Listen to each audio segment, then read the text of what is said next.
Oke, selamat datang kembali dan welcome back in my channel. Jadi dalam program ngobrol sendiri, jadi ini merupakan salah satu edisi spesial. Dalam segmen ini kita bahas lengkap nih tentang tuberkulosis. Kita tahu bahwasanya penyakit tuberkulosis merupakan penyakit dengan prevalensi yang berbahaya di Indonesia. Angka kematiannya menempati nomor 3. Dan berdasarkan hasil temuan-temuan, tuberkulosis ini penanganannya sangat kompleks, termasuk juga kalau sudah nanti jatuh ke dalam tuberkulosis yang resisten terhadap obat. Mungkin penanganan yang sangat sulit, dan khusus pada segmen ini kita akan kontrak waktu paling panjang karena banyak topik yang harus kita bahas di segmen tuberkulosis ini. Jadi secara garis besar nanti kita akan bahas tuberkulosis secara umumnya gimana, baik itu definisi dari penyebabnya, terus gejalanya bagaimana, terus tata laksananya yang juga agak ribet ya, dalam kondisi normal gimana, dalam kondisi khusus bagaimana, terus klasifikasinya juga lumayan sulit, terus patofisiologi juga, dari mana bentuk kumannya, terus bagaimana cara kita mendiagnosis di situ ya. Habis itu dari bagaimana kita melakukan pemantauan terapi terhadap obat yang diberikan. Jadi obat tuberkulosis itu sendiri namanya unik, yaitu OAT atau obat anti tuberkulosis. Jadi OAT ini merupakan sebuah obat kombinasi. Kenapa? Karena dinding dari Mycobacterium tuberculosis itu membentuk suatu kompleks dan itu sangat sulit untuk dibunuh dengan hanya satu obat biasa. Oke, kita langsung aja. Jadi terus itu TB secara umum, terus ada juga kondisi di mana terjadi infeksi laten. Jadi infeksi laten tuberkulosis di mana itu orang itu hanya terkena TB tapi dia tidak sampai sakit TB. Jadi artinya tidak sampai menimbulkan gejala karena sistem imun di dalam tubuh, dalam hal ini dimainkan oleh makrofag ya, bisa mengendalikan itu. Tapi ada kumannya tapi nggak sampai menimbulkan gejala. Dan yang terakhir adalah TB yang paling rumit dan bulat, yaitu TB yang resisten dengan obat atau TBRO. Jadi TBRO itu bagaimana kita cara mendiagnosisnya, terus bagaimana tata laksananya, terus bagaimana pada kondisi-kondisi khusus, misalkan pada ibu hamil, pada penderita hepatitis contohnya, gangguan liver, penderita DM. Ya DM itu nanti karena hubungannya dengan neuropati ya, dari gangguan mata. Di sini ada obat-obat yang which mana yang oke, mana yang nggak boleh dipakai, di situ juga dibahas. Terus bagaimana monitoringnya setelah TBRO itu bagaimana, terus kriteria sembuhnya gimana, terus bagaimana alur screening pada TBRO.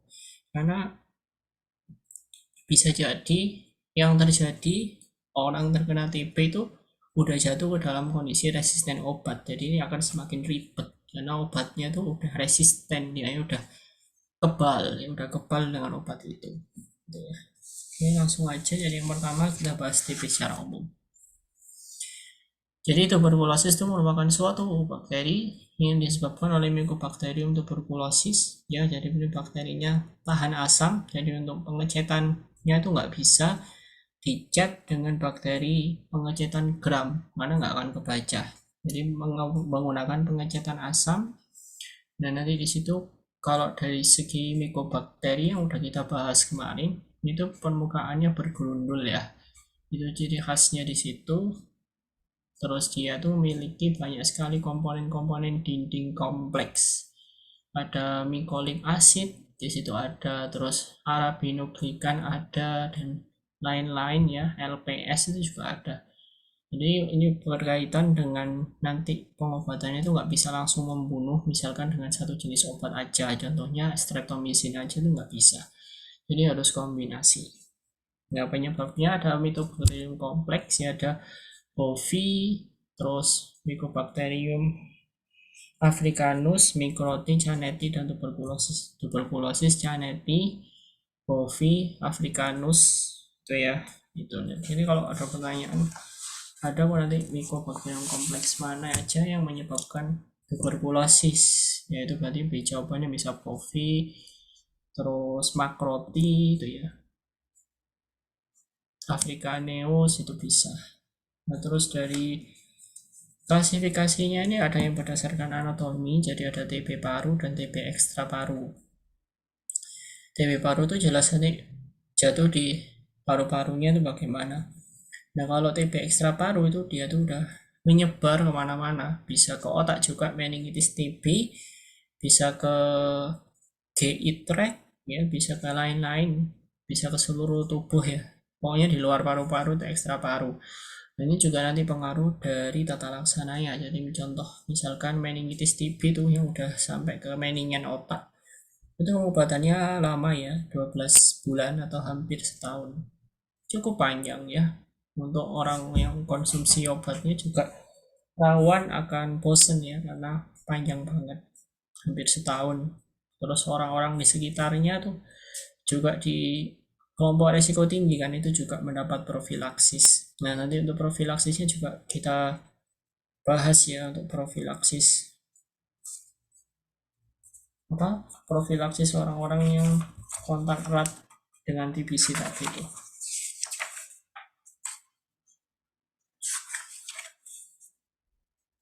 Kemudian dari klasifikasi lain bisa dari riwayat pengobatan. Jadi dikatakan sembuh itu kalau OAT-nya lengkap dan pada hasil terakhir itu ada cek BTA dan hasilnya negatif. Jadi pengobatannya lengkap. Kalau itu itu statusnya sembuh. Kalau pengobatan lengkap itu ya udah, OAT-nya lengkap sesuai durasinya, misalkan butuh hasilnya kan 2 bulan, 4 bulan, 6 bulan, lengkap selesai udah. Tapi dia akhirnya nggak diperiksa. Terus ada juga gagal. Nah, gagal pengobatan ini dia itu tidak menunjukkan perbaikan atau gejala klinis, itu termasuk yang gagal. Terus putus obat itu berarti berhenti minum OAT lebih dari 2 bulan berturut-turut. Jadi misalkan sebelumnya baru sebulan, terus bulan kedua ketiga berhenti lebih dari 2 bulan, gagal berarti ya, termasuk gagal. Kalau berhentinya cuma sebulan gimana? Nah, itu nanti ada tata laksananya sendiri bagaimana. Intinya kalau yang gagal itu lebih dari 2 bulan. Habis itu kalau TB yang lost to follow up, jadi dia tuh berhenti tadi ya sebulan atau lebih dan tidak meneruskan tadi. Terus ada juga yang kambuh ya, jadi kambuh itu udah sempat sembuh terus dia itu kambuh lagi ya. Kambuh ini juga kita harus curiga itu bukan hanya lagi sekedar TB biasa, tapi bisa udah jatuh ke TB resisten obat ya, MDR. Jadi udah dulu kan pernah TB, jadi mungkin TB-nya udah kebal dengan obat-obat RHZES itu tadi. Oke, kemudian dari hasil resistennya nanti akan kita bahas sendiri di TB resisten aja. Terus dengan status HIV itu gampang ya, dengan HIV positif atau HIV negatif gitu aja. Terus kita langsung lanjut aja ke faktor risiko. Ya, faktor risikonya ya udah diketahui ya, misalkan kontak erat, kepadatan, penyakit penyerta itu juga bisa ya, kontak. Terus usia juga mempengaruhi. Nah, untuk patofisnya jadi TB itu bisa yaitu berkembang di dalam makrofag. Jadi bayangkan aja, makrofag itu merupakan sistem imun pertama yang datang di semua infeksi paru. Bahkan nggak hanya paru, di semua sel itu datangnya yang pertama adalah makrofag. Dan makrofag ini kalau kita bicara dari sisi selnya di berbagai macam lokasi itu namanya beda-beda. Nah, di paru-paru ini ada makrofag paru-paru ya, dia datang di situ dan ngeluarin sitokin inflamasi, dan dia itu bisa masuk ke dalam makrofag itu, jadi tumbuhnya di dalam makrofag. Jadi dibajak ya, makrofagnya dibajak, nanti dia tuh ketika udah matang pecah dan bisa menyebar dari makrofag itu tadi. Terus dampaknya juga makrofag itu jadi nggak bisa menjalankan fungsinya secara umum. Jadi fungsinya kan untuk membunuh ya, untuk memfagositosis, fagosit, dan ya difagosit dihancurkan, tapi malah dibajak nih oleh Mycobacteriumnya, ya sudah jadi nggak bisa. Terus gejala utama dari TBC itu batuknya bersputum ya, jadi menghasilkan dahak tuh batuknya lama, udah lebih dari 2 minggu. Terus bisa juga disertai nyeri nafas, batuk darah bisa. Terus yang paling khas itu adalah keringat malam, keringat di malam hari, terus berat badan dan nafsu makannya menurun. Nah, itu udah khas dari dia tanda-tanda klinis yang bisa dijumpai pada tuberkulosis. Tapi nggak semua TB itu menunjukkan gejala klinis itu ya, jadi harus benar-benar dicek keseluruhan dari TCM ya. Sekarang udah ada teknologi TCM dari sputum. Sputum ini juga relatif ya, TCM itu sama kayak gen expert itu namanya. Nah, kalau sputum ini kenapa dibilang relatif, karena nggak semua itu berdasarkan patokannya pada sputum.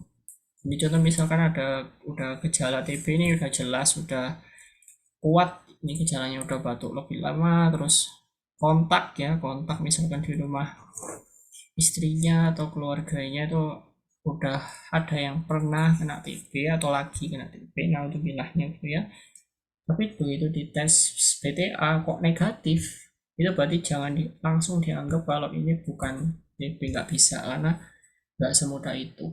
Karena bisa jadi dia tuh TB-nya tuh nggak di paru, dan di parunya nggak ada sputum, jadi kalau dikeluarin ya negatif. Bisa juga dari alatnya mungkin yang false negatif ya, false negatif. False positif juga bisa gitu. Jadi memang benar harus banyak tes, nanti dibahas di belakang kalau khususnya kayak gitu. Terus dari nggak hanya itu ya, jadi kalau misalkan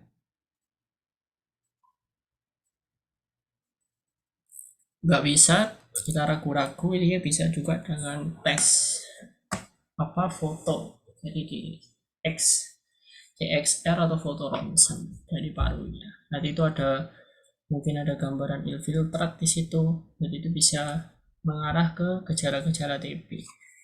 Ada juga gambaran karena atelektasis ya, atelektasis itu apa, terjadi opasitas homogen, terus deviasi dari trakeanya bisa tertarik atau terdorong. Terus bisa juga terjadi penyempitan ICS, itu gambaran atelektasis ya. Berarti kalau atelektasis di situ ada cairan atau sekret tuh di situ. Bisa juga misalkan belum itu ya pakai bronkoskopi, tapi ya itu masa dibedah dulu kan, nggak kan, harus didiagnosis dulu baru di bronkoskopi. Jadi kalau misalkan nggak dicari tahu TB itu langsung moro-moro di bronkoskopi lah, ya ngawur, jadi bisa nular mana-mana. Terus nah ini dari itu kan udah dijelasin bagaimana cara kita diagnosis. Jadi alur diagnosis itu biasanya kan datangnya tuh nggak langsung ke rumah sakit bagus kan, nggak. Biasanya juga kalau nggak ada rumah sakit atau rumah sakitnya jauh gitu ya, kan nggak mungkin orang itu sakit langsung pilih rumah sakit mewah, itu enggak. Pasti datangnya kalau nggak ke klinik pribadi dokter atau klinik poli bersama itu ya, atau juga bisa ke puskesmas. Makanya dari alur diagnosisnya itu yang utama yang segera dilakukan adalah gen expert ya, atau tes TCM itu. TCM di situ bisa juga pakai sputum atau kultur BTA tuh ya. Nah, untuk standar goldennya itu memang menggunakan kultur ya, kultur BTA di media LG. Nah, medianya nanti ada yang MBIT, itu yang cair, media yang cair. Ada juga yang media padatnya, MGIT, MBIT kan MBTI, MGIT itu media yang ya sama, dia itu di kultur, tapi dia itu medianya cair. Nah, kalau media LC itu dia itu menggunakan media padat gitu ya. Jadi itu golden standardnya di situ. Terus didukung juga dengan pemeriksaan lain tentunya mikroskopik langsung. Nah ya, pengambilan BTS itu masih masih salah persepsi bahwasanya SPS ya, sewaktu pagi sewaktu ya. Nah sekarang tuh cuma dua, jadi cuma SS jadi sewaktu-sewaktu atau sewaktu pagi aja. Nah satunya tuh untuk di TCM, biakan itu. Terus biakan itu apa sih tujuannya? Tujuannya itu untuk mengidentifikasi gen dari tuberkulosis di situ. Mengenai hasilnya bisa negatif atau positif. Positif sendiri itu bisa positif 1, positif 2, atau positif 3. Jadi tergantung dari jumlah koloni yang terlihat dalam lapang pandang gitu ya. Kalau positif 1 itu ada 10 sampai 99 total BTA dalam 100 lapangan pandang. Nah, kalau positif 2 itu hanya dikit 1 sampai 10 tapi lapang pandangnya cuma 1. Kalau tadi kan rata-rata dari 100 lapangan pandang itu bisa cuma ketemu 1, bisa 100 ya. Jadi bisa saja nggak dari itu, misalnya cuma 30 itu berarti positif 1. Positif 2 itu hanya 1 sampai 10, kalau positif 3 ya lebih dari 10. Nah, TCM itu bisa itu bisa mendeteksi lebih sensitif dan lebih spesifik juga, dan dia juga bisa mendeteksi yang namanya resisten rifampicin. Jadi ini sama-sama pakai diambil sputum atau dahaknya gitu ya, terus dicek. Jadi untuk yang pertama untuk TCM, dan yang kedua itu untuk cek dari resisten rifampicin tadi. Nah tadi itu kan juga udah disinggung ya, jadi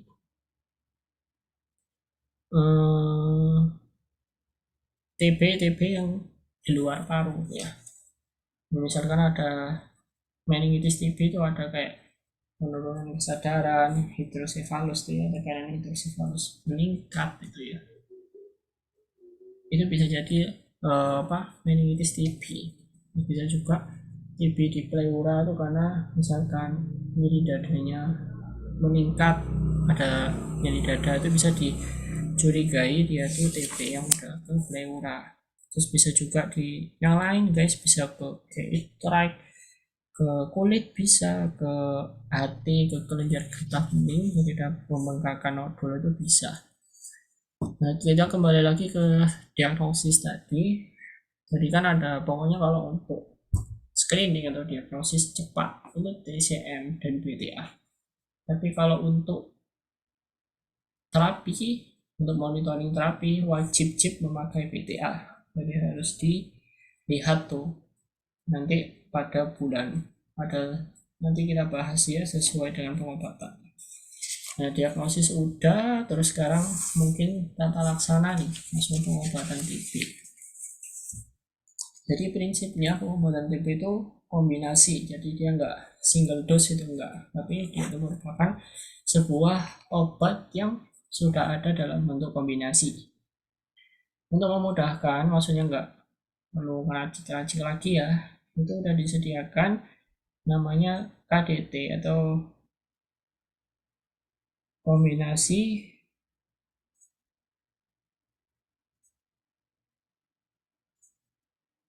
dosis tetap ya. Jadi dia udah menggunakan dosis tetap nih untuk obat-obatannya. Dia udah mengandung rifampicin, isoniazid, terus udah mengandung etambutol, ada juga sedikit streptomycin di situ. Ini dia udah dalam KDT atau kombinasi dosis tetap, dan ini benar-benar memudahin baik dalam pemberiannya maupun dalam pasiennya. Jadi tinggal kombinasiin aja gitu ya. Nah prinsipnya tadi kalau part 2 itu ada 4 ya. Untuk mencegah resisten dosisnya harus tepat. Terus ada 2 fase, ada fase intensif dan fase lanjutan. Fase intensif itu 2 bulan, tujuannya benar-benar membunuh bakteri dan mengurangi tingkat penularannya. Jadi 2 bulan ini nanti dia itu the drugs drink every day ya. Jadi obatnya tuh diminum tiap hari. Jadi tadi kan drugs pakai S, jadi banyak ya. Harus diminum tiap hari. Tujuannya benar-benar menurunkan kumannya, membunuh kumannya. Terus pada fase lanjutan itu 4 bulan. Fase lanjutan ini tujuannya adalah untuk membunuh sisa-sisa dan mungkin yang dorman-dorman ya, itu juga bisa dibunuh di situ. Sehingga tujuannya apa sih? Ya tujuannya adalah untuk mencegah kekambuhan. Nah, lini pertama tuh RHZES, hanya isoniazid, R-nya rifampicin, Z-nya pyrazinamid. Jadi pyrazinamid ini yang hepatotoksik ya. Etambutol ini kalau misalkan pada DM yang dia terkena risiko neuropati diabetikum, etambutol ini efek sampingnya ke situ, dan etambutol ini satu-satunya obat yang mekanisme kerjanya adalah toksik dan dia tidak bisa dikonsumsi untuk anak-anak ya. Etambutol, isoniazid atau INH ini juga bisa dia tuh sebagai profilaksis ya. Jadi tadi kan udah disinggung bagaimana profilaksis tuh INH ini. Terus kalau nggak salah yang rifampicin ya, kalau itu yang etambutol, nanti mohon koreksi, dia itu bisa membunuh yang dalam bentuk dorman. Dosisnya intinya kalau isoniazid hariannya itu 5, paling dikit ya, maksimum 300. Kalau dosis mingguannya ya 10. Kalau rifampicin 10, pyrazinamid 25, etambutol 15, streptomycin 15. Yang paling banyak itu pyrazinamid, rifampicin itu ya. Nah, terus bentuk OAT itu ada OAT lepas ya, kombipak ya, tapi perlu dikonsultasi nih harusnya untuk obat-obatan kombipak nih ya, karena dia itu kan ada isoniazid, rifampicin, pyrazinamid, dan etambutol yang dibentuk dalam blister, terbukti mengalami efek samping yang terbukti 2 atau 1 tablet. Nah, ini harus tetap dikonsultasiin ya, karena bisa aja orang itu ada alergi terhadap salah satunya. Jadi misalkan dalam bentuk apa namanya tadi, kombipax itu ya, tetap harus dikonsulin apakah orang ini tuh ada nggak alergi, misalkan gatal-gatal tuh ya, gatal-gatal purpura tuh ya, purpura. Terus purpura itu kan alergi dari salah satu obatnya ya, masalah apa ya, pyrazinamid kalau yang bikin gatal-gatal itu kayak sisi bentar-bentar.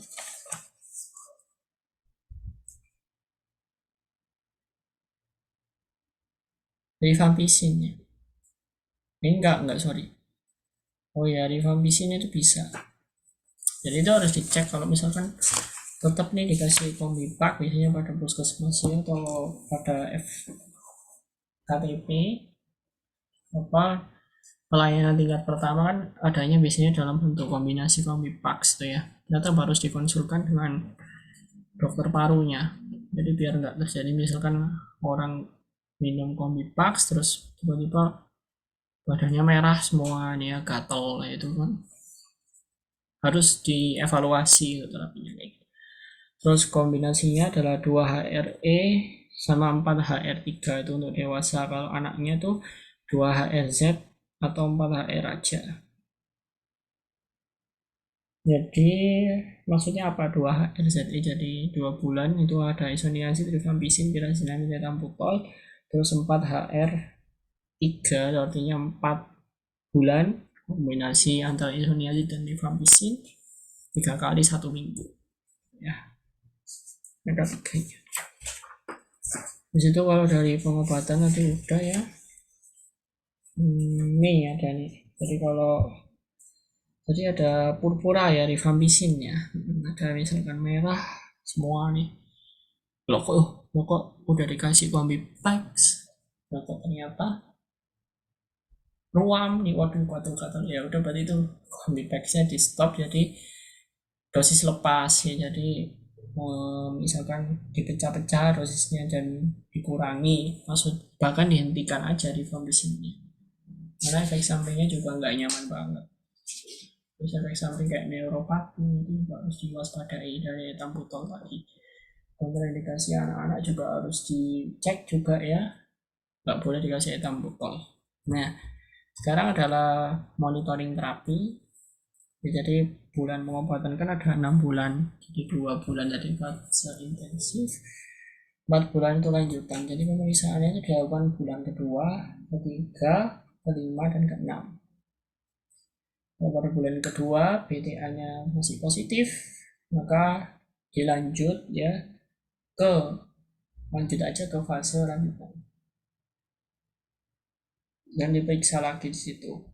Kalau pada bulan ketiga masih positif, lanjut pada bulan kelima atau bulan keenam.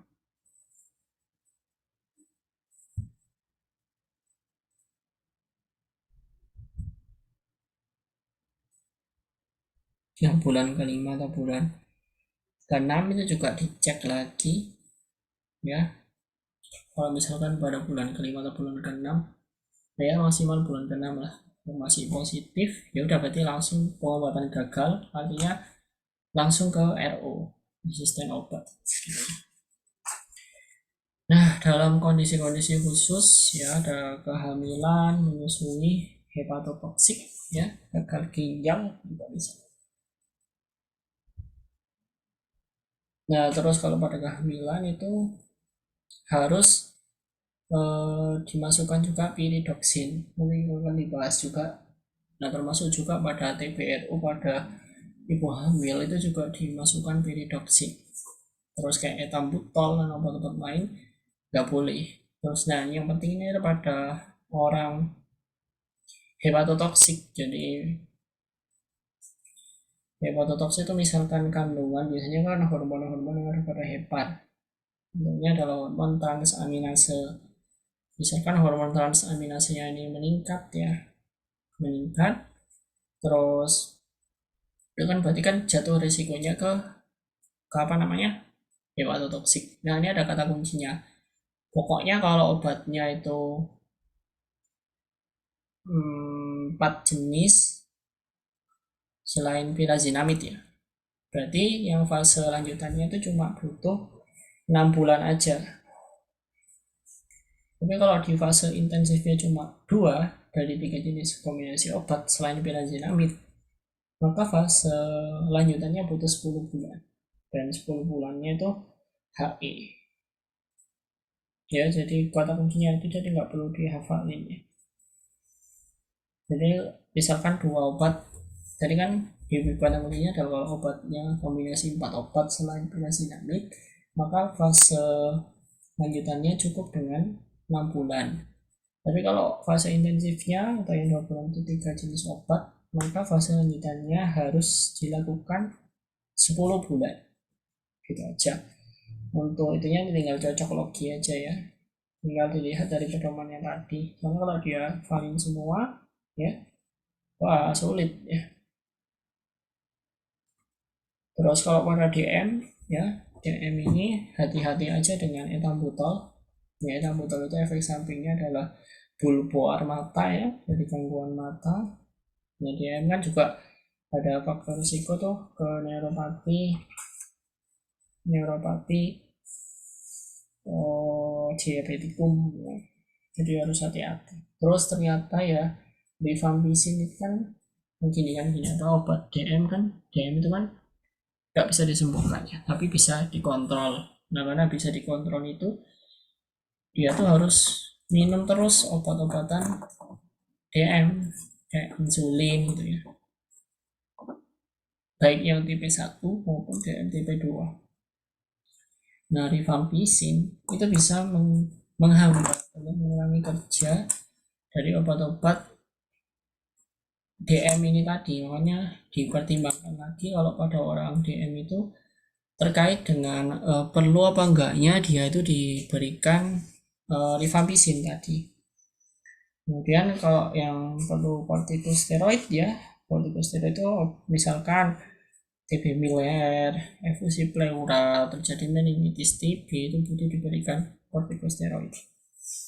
Terus untuk komplikasinya bisa kemana-mana ya, bisa emfyema, bisa ke acute respiratory distress syndrome, bisa ke apa namanya edema paru ya, pneumotoraks juga bisa terjadi. Atelektasis itu juga bisa terjadi karena tuberkulosis. Nah, jadi itu overview ya, overview dari ini baru pertama, baru yang TB secara umum. Jadi sekalian aja kita quick recap ya apa yang udah dibahas tadi.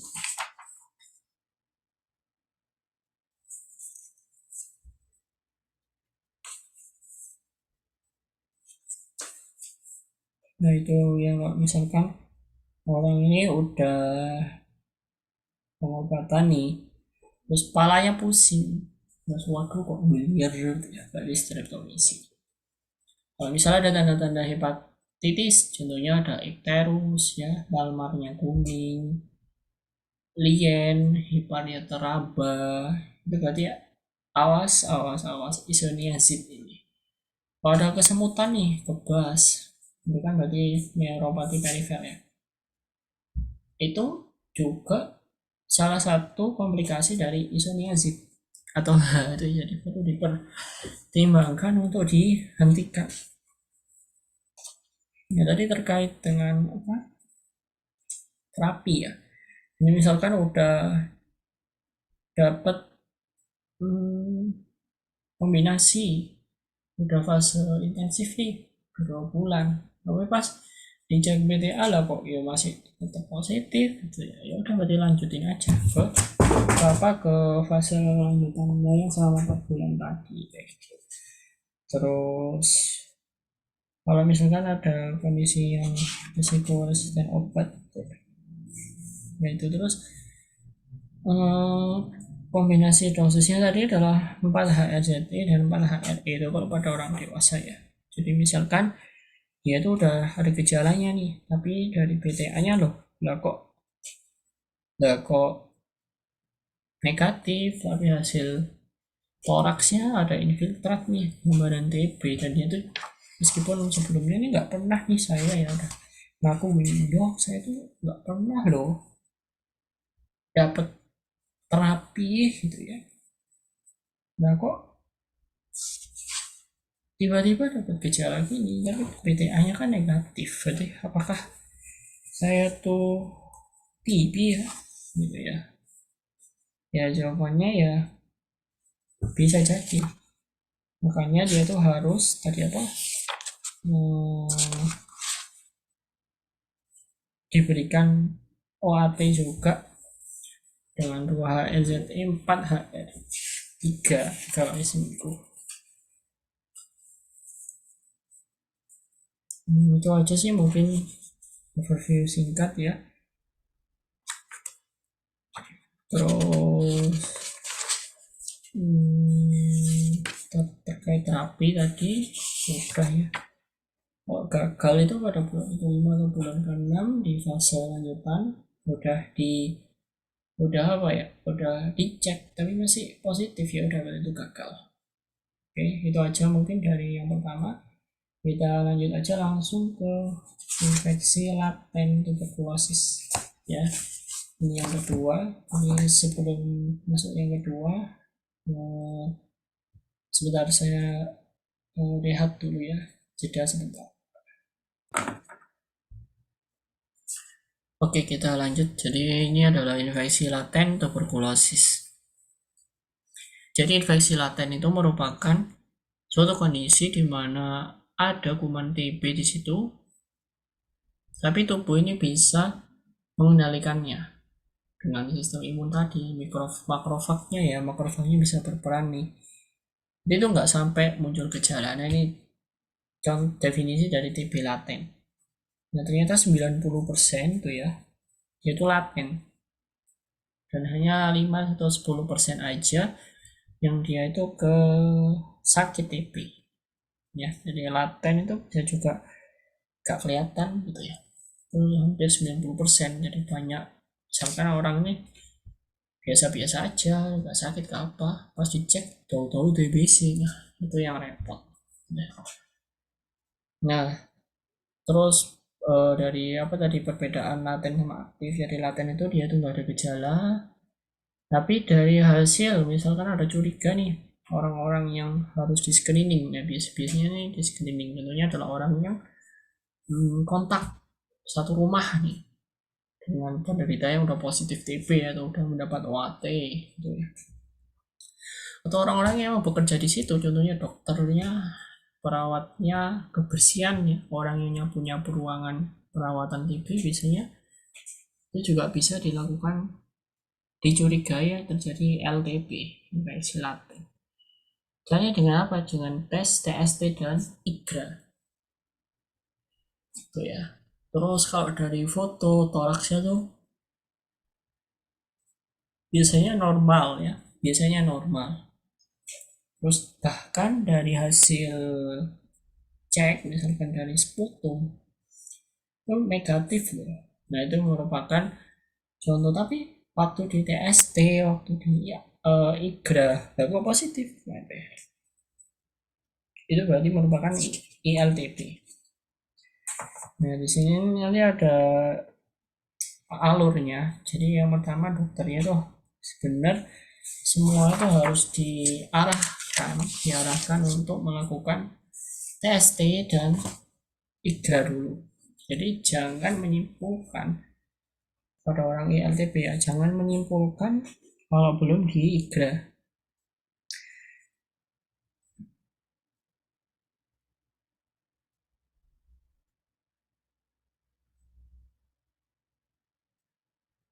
Dan tidak ST gitu ya. Jadi misalkan dari IGRA-nya itu positif ya, IGRA-nya positif ini juga menjebak ya. Jadi IGRA itu cuma screening, bukan patokan diagnosis gitu ya.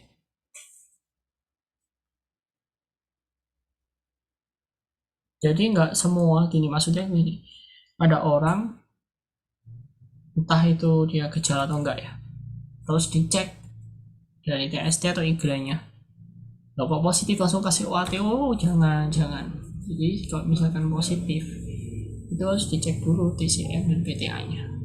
Kalau TCM dan PTA udah mendukung nih, udah mendukung, udah misalkan positif ya, baru dikasih OAT. Jadi nggak bisa dibenarkan kalau orang TST atau IGA-nya positif langsung kasih OAT, gak ya. Karena kalau nggak main-main ya, kalau sembarangan kayak gitu ya, kalau misalkan ternyata dia nggak nggak ada ke arah sana dikasih OAT yang banyak itu ya, dia bisa resisten, gilirannya dia kena TB beneran udah resisten ya gitu ya kan, berisiko. Nah, misalkan kontak erat aja langsung dikasih OAT ya nggak bisa gitu ya, harus dicek dulu, di screening dulu apakah laten atau enggak. Misalkan laten ya udah berarti dikultur ya. Kalau udah misalkan udah positif baru dikasih OAT. Kalau enggak adalah TPT atau tes, kalau kulturnya enggak mendukung ya udah cukup dikasih TPT aja, terapi pencegahan tuberkulosis itu cukup ya, cukup dikasih itu aja.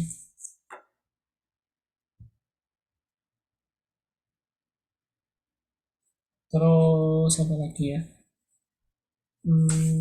tadi itu prinsipnya kayak gitu. Terus indurasinya tuh bukan 3 mm ya, tapi minimal kan minimal aja 5 gitu ya. Terus ILTP ini kan dia itu kan TST ya, kan ada dua, TST sama AGRA. Nah TST itu jadi kita masukkan bakterinya, disuntik ke intrakutan ya, lalu dibacanya tuh 2 sampai 3 hari, dan itu dilihat indurasinya. Indurasinya ada 5 mm, lebih dari 10 mm, dan lebih dari 15. Lebih dari 5 tuh mungkin pada orang HIV ya, terus baru kontak, baru transplant ya, dan imunosupresan. Terus ada perubahan bercak kalau misalkan orang-orang HIV di TST pembesarannya lebih dari 5 tentu positif. Orang yang mungkin baru transplant atau imunosupresan, orang yang sistem imunnya terkompresi, begitu ada durasi lebih dari 5 mm ya udah langsung dianggap positif di situ. Terus setelah baru kontak. Nah, ada yang 10 ini kayak orang yang pakai narkoba, kerjanya di tempat risiko tinggi, anak kurang dari 5 tahun, terus orang TKI misalkan tenaga kerja ya, atau istilahnya apa ya, pengunjung, bukan pengunjung, imigran, baru kok kasihan ya. Ini orang yang habis dari suatu negara, di mana di negara itu ternyata TB-nya tinggi nih. Nah itu indurasinya adalah 10 ya, 10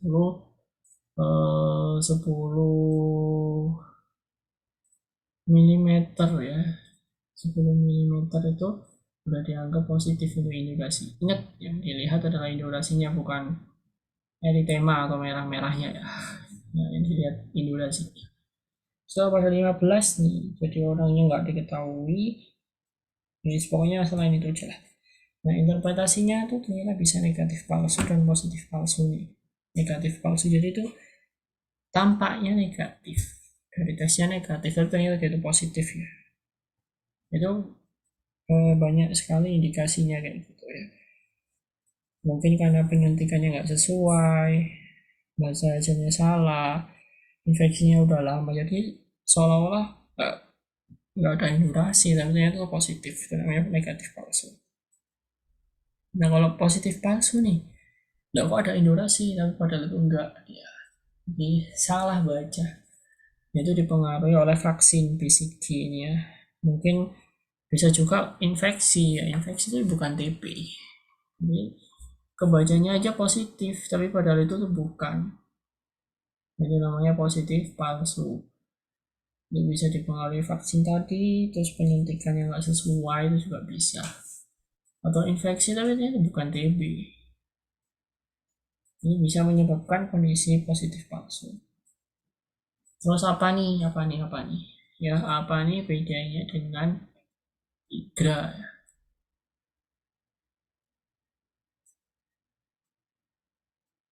Nah, IGRA ini dia tuh mendeteksi interferon Y.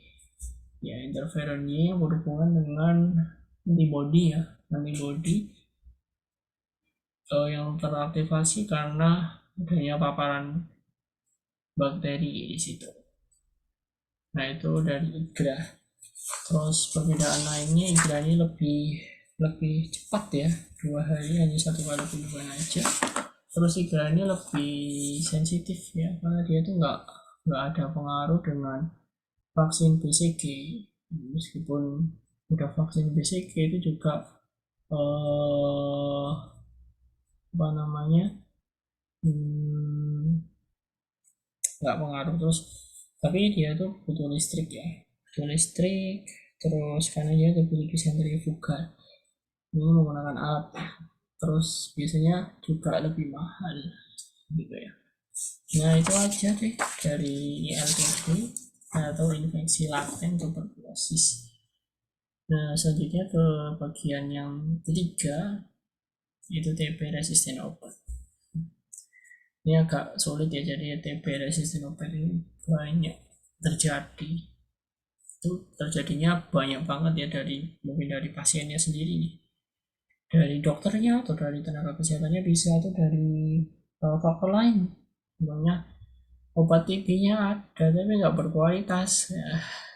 Terus nggak tersedia, terus sehingga misalkan obatnya nggak tersedia, terus ya nggak salah sih karena obatnya nggak tersedia ya, orang yang sebelumnya minum jadi nggak minum. Nah, tapi gimana lagi, obatnya nggak ada ya, hanya jadi resisten tuh ya karena nggak dilanjut. Dan begitu juga dari pasiennya, contohnya pasiennya tuh kayak apa ya, tiba-tiba bosen obat, TB berhenti aja. Nah, tuh kan berhenti secara sepihak gitu. Terus bisa juga dari apa ya, nggak sesuai ya, nggak teratur ya, misalkan diminum setiap hari minumnya bolong-bolong ya, itu juga bisa karena di situ, ngaruh di situ.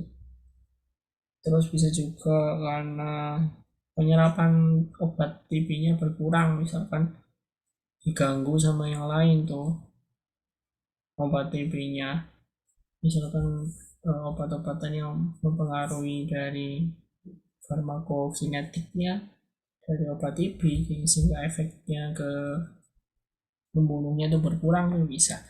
Dari dokternya juga misalkan obatnya aneh-aneh ya, nggak sesuai, terus obatnya langsung bagus ya, jadi cepat resisten. Dosisnya misalkan harusnya 200 mili aja dikasih 600 mili ya, itu kan bisa jadi menyebabkan resisten.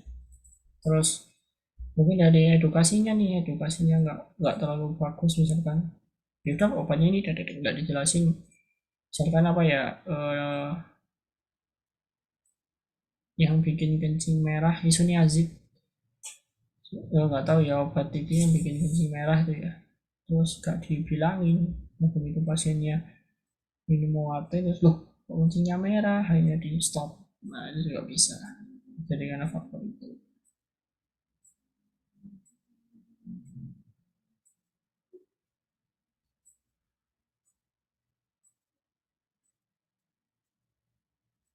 Terus apa lagi ya, mungkin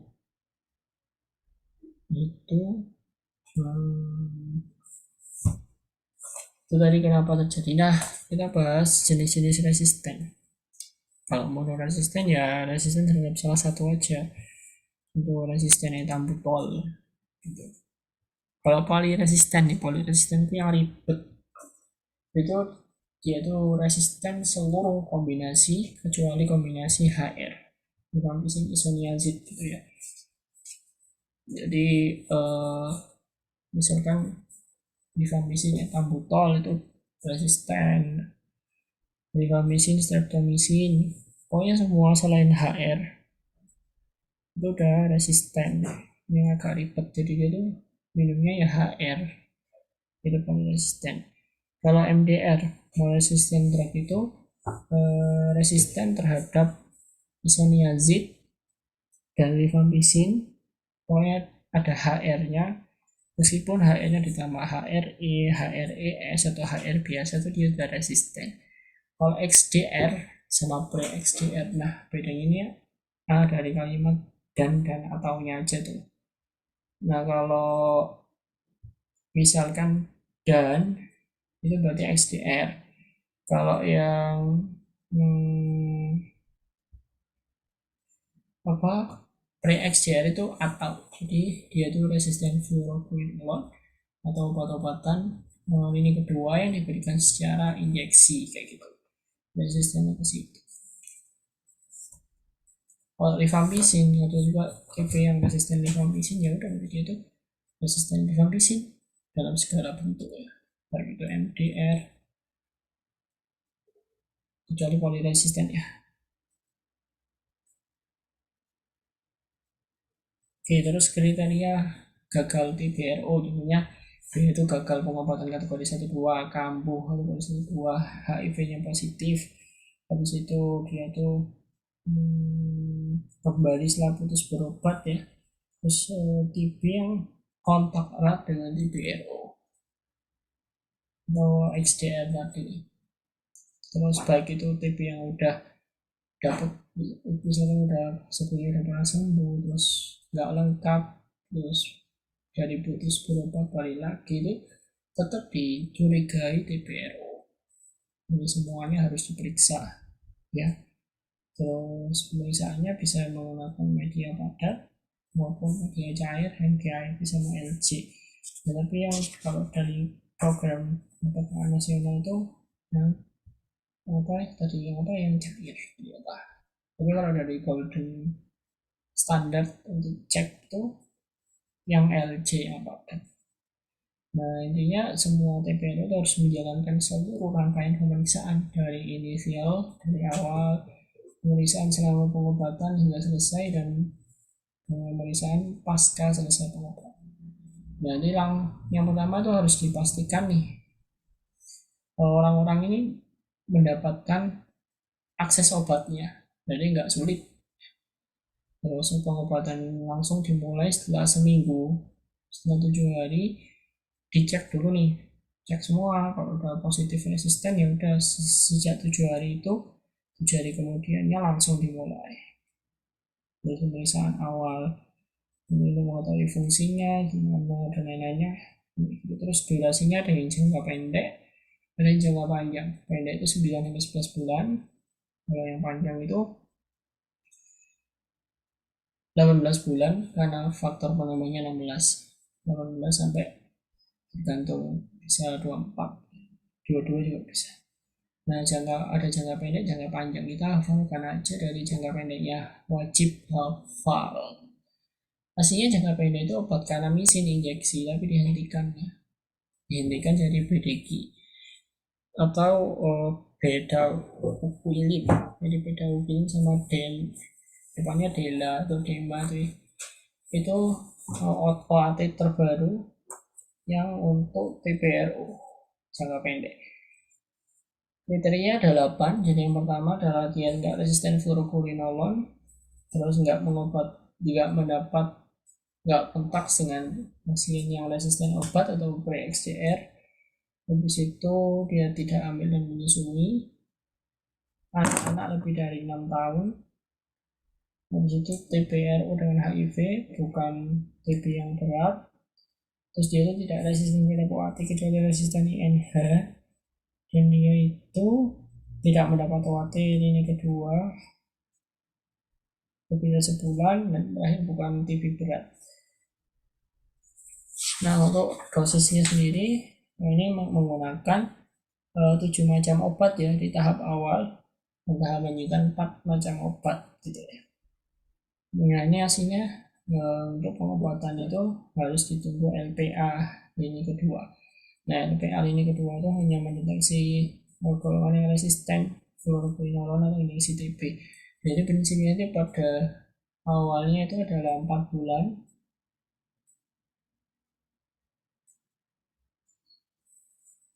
Terus bulan keempat cek. Kalau bulan keempat udah negatif berarti ditambah 5. Jadi 4 tambah 5 cuma 9 bulan. Jadi kalau masih positif cek lagi bulan kelima. Bulan kelima negatif tambah 4. Jadi apa nih? Tambah 5 jadi 10. Kalau itu cek lagi sampai bulan ke-6. Bulan 6 negatif, tambah 5 bulan jadi 11. Nah, ini beda gua ini tuh kan wajibnya kan 4 bulan, 4 kali. Beda gua ini tuh harus diberikan 6 bulan. Ya, jadi obat-obatan beda ini harus 6 bulan. Nggak peduli dia tuh di awalnya tuh udah 4 atau 5 ya, jadi harus diberikan 6 bulan. 6 1 bulan ada 24 minggu. Jadi 6 kali 4 24. 6 kali 4 24 minggu. Pada 2 minggu pertama, beda kuinnya ini kan sedianya 100 mg, konsumsi 2 kali 2 tiap hari, tiap pagi dan malam. Begitu 2 minggu pertama selesai, 2 minggu setelahnya, atau kurang lebih berapa ya, 2 bulan setengahnya ya,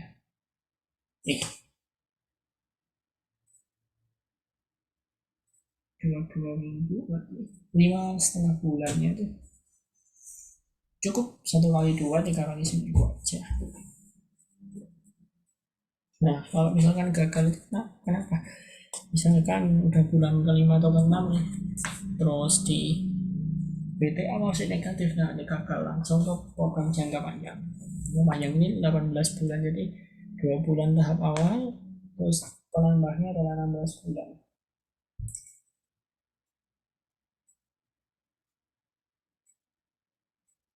Jadi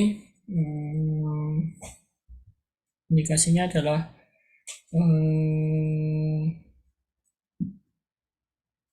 Dia itu udah kontak ya, resisten fluoroquinolone, terus dia itu udah kontak dengan EGR, terus gagal jangka pendek, terus pernah OAT lebih dari sebulan gitu ya. Terus dia itu resisten terhadap bedaquiline, itu langsung ya. Terus TPRU-nya berat ya, terus lesinya kuat ya, itu langsung aja jangka panjang. 3 jenis obat A dan 2 jenis obat yang grup B. Terus dari hasil jangka panjangnya sama, faktor penambahnya 16. Maksudnya kalau misalkan 2 bulan udah selesai ya udah berarti 16 bulan, jadi 18. Oke. Itu aja mungkin. Terus kalau yang inisiasi tentunya langsung inisiasi pengobatan desentralisasi. Jadi kalau misalkan nggak ada komunikasi nih, nggak perlu disampaikan sebesar ya udah berarti pasien itu diserahkan ke pemerintah daerahnya di puskesmasnya di situ, didata dan dia langsung ambil aja di puskesmas itu. Terus evaluasinya ya sama. Terus pada ibu hamil nih, kalau sebentar ya, ini kita bahas pada kondisi khusus. Jadi kita lanjut. Jadi ini pengobatan TPRO pada kondisi khusus. Jadi kita pause dikit ya karena biar nggak ngantuk, jadi buka dulu gitu ya. Oke, lanjut aja ya. Nah, kondisi khusus ini yang perlu diwaspadai sebenarnya cuma apa ya, ibu hamil ya, menyusui, gangguan liver, terus pada yang DM. Nah, ibu hamil ini intinya dia nggak bisa jangka pendek, jangka panjang. Nah, berhubungan dengan menyusuinya juga. Nah, ada obat-obatan yang dari menyusui itu masuk ke ASI-nya, ASI terus ke bayinya juga. Ini bedaquiline dan clofazimine. Kalau sudah apa nih? Terus yang perlu dihindari adalah aminoglycosakarida injeksi, karena itu bikin ototoksik. Terus harus didampingi dengan dokter kandungannya, SPOG, onkologi, ginekologi, obstetrik ginekologi. Terus hindari obat yang namit, etionamid dan apa itu kan bisa bikin muntah-muntah. Semula dari riwayat warna kulit itu pernah berubah ya bagi ibu yang konsumsi dava. Terus pada DM aja langsung ya. DM kalau ada retinopati hindari etambutol. Kalau ada nefropati aminoglycosakarida nggak boleh. Kalau dengan neuropati DM juga nefro, beda ya, nefro itu ginjal ya, aminoglycosakarida ototoksik nggak boleh. Kalau neuro dari syaraf ya, kebas dan lain-lain gitu ya, gelinggingan kesemutan gitu ya, kan ada kan TB ya, DM yang bikin itu. Nah itu nggak boleh, harus maksudnya dimasukkan piridoksin juga. Nah ada retinopati, neuropati, nefropati, komplit gitu ya. Neuropati nggak boleh tambutol. Kalau sorry, retinopati, retino ya, nggak boleh tambutol. Kalau neuropati harus dikasih piridoksin. Kalau nefropati nggak boleh aminoglycosakarida. Udah itu aja. Jadi ada resisten obat, kemudian hasil evaluasi tadi. Terus kalau gagal TB gimana ya?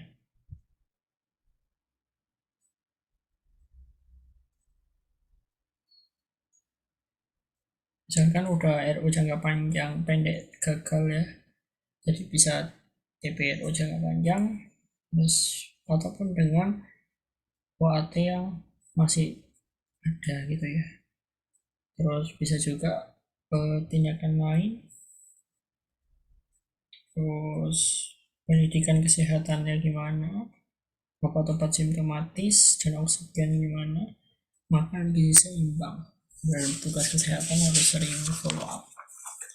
Nah pada anak TPRU itu pertama kayaknya adalah udah TB biasa dan minum 2-3 bulan tapi nggak ada perbaikan klinis, terus kontak erat dengan pasien yang meninggal TB atau dia nggak patuh ya, gagal pengobatan. Terus kontak dengan TB yang udah resisten, terus memiliki riwayat TB 6 sebelumnya, dan TB HIV tapi nggak respon, dan kemudian TB. Jadi apa aja tadi? Yang pertama adalah kontak dengan TPRO, orang TPRO ini sudah sampai 1 jam ya. Terus kontak dengan orang yang meninggal karena TB atau tidak patuh pengobatan TB. Terus itu udah dikasih obat ini pertama 2-3 bulan tidak ada perbedaan klinis. Terus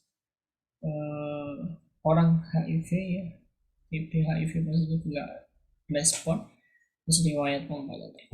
Nah, gejalanya apa? Gejalanya biasanya penurunan berat badan, maksudnya berat badannya turun atau nggak naik-naik 2 bulan, batuknya lama, ada lebih dari 2 minggu, masa berulang-ulang nggak jelas sebabnya.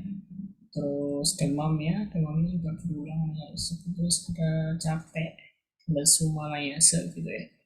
Terus kalau diajak main kok kurang aktif gitu ya.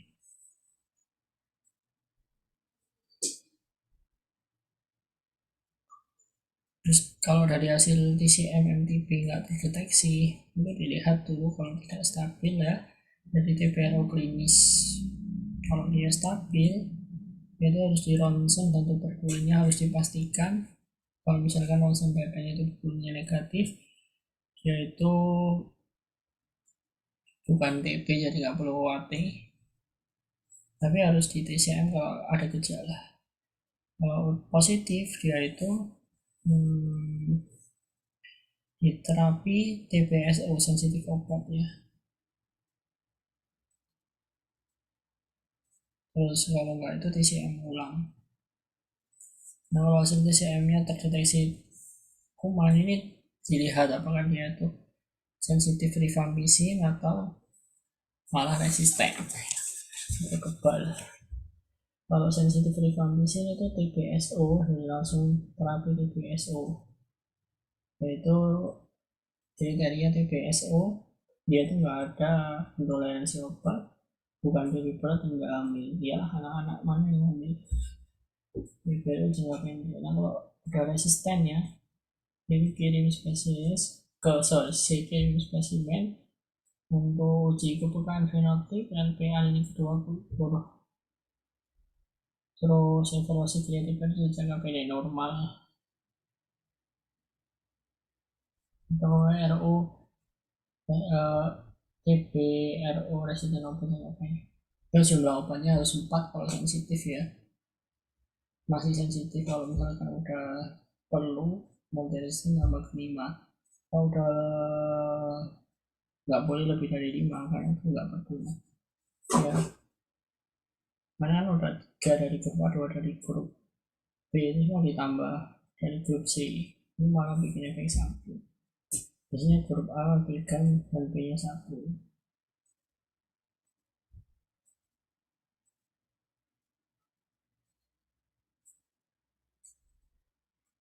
Ini juga probable tanpa TCM ya. Mungkin itu sudah selesai ya dari overview dari tuberkulosis di sini.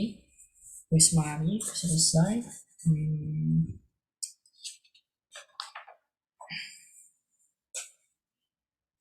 Semoga aja bermanfaat ya. Kalau ada salahnya mohon koreksi. Bagi yang tahu bisa chat aja ke nomor WA gitu, atau klik di kolom komentar. Dan itu aja mungkin. Terima kasih dan see you in next episode.